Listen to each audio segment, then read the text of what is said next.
please, Hubert, Mayr! All right, thank you. Okay, I'm gonna have to start this by addressing my accent, because I don't know, it tends to creep people out, you know. It's from Austria, and so am I, you know, weird coincidence. But I'm not gonna do any jokes about being from Austria, you know, because like there's really nothing there to joke about. You know, there's no stereotypes about Austria, and no one famous. Fritzl.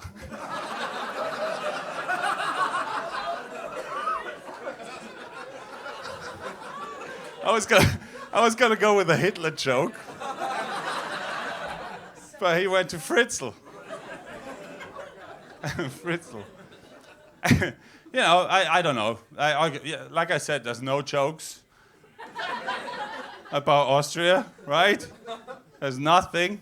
I'm just gonna tell you one thing. Watching the news lately, you know, it's obviously really awful what's happening in Ukraine, and I think. I don't know, if it escalates into World War III, I take a little bit of solace in the fact that we had nothing to do with this one. You know? 2 out of 3, still not good.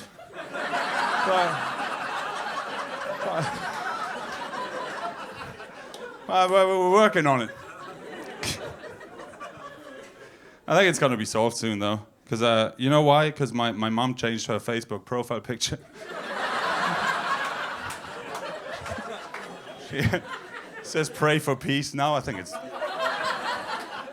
we're good. Actually reminded me of, you know when people mark themselves safe on Facebook? You know, when that terror attack happened at London Bridge, I remember like looking at my Facebook, no one marked themselves safe, because like my friends are in London. No one does it. One person did, and he lived in Glasgow at the time. You know, I was like, what are you doing? And also, you're not safe. You're in Glasgow. What are you doing? But yeah, I don't know. The pandemic's still going on, apparently. I don't know.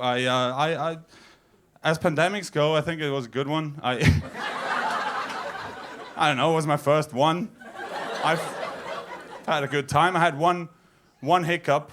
I went to Austria to visit my parents during lockdown. Not lockdown, like when you were actually allowed to travel. I visited my parents, and I do that every year. And usually I go for like 3 days. That's the most I can take, you know, for Christmas, and then I come back. And I went, and the 3 days went by, and Boris was like, no, just lock down London. And he was like, no, you're gonna stay there. Yeah. 3 months I spent with my parents. I'm in my 30s. Like, 3 months, that's too long to spend with anyone's parents, you know, let alone mine. I brought back some memories that I had repressed. Like one of them was a talk that my dad gave me, you know, the sex talk. Like I had repressed that, and came back to me when I was like 14 years old. My dad sat me down and he was like, son, I've noticed you're hanging out with girls more.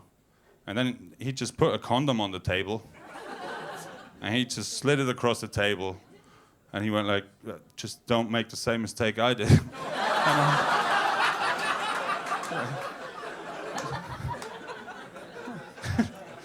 That was the talk I got. A bit mean. And the other one was, I've lived in London for 11 years, and I started remembering, like 11 years ago, I told my parents I was going to move to London, and they said, no. I said, no, don't do it. Like they're from a small town in Austria, you know, really conservative. They thought London is just 24/7 terrorism. So they were like, don't do it, it's too dangerous, you know. And I was like, it's going to be fine, you know. So I just moved here. And then I took the tube for the first time. I thought, you know what, they're right. Like anyone could just walk in here and like do something awful like that, you know? And then I started wondering, why does no one else seem worried? And then I got a job. I started commuting every day. And I understood. Commute every day in London, eventually just welcomed death.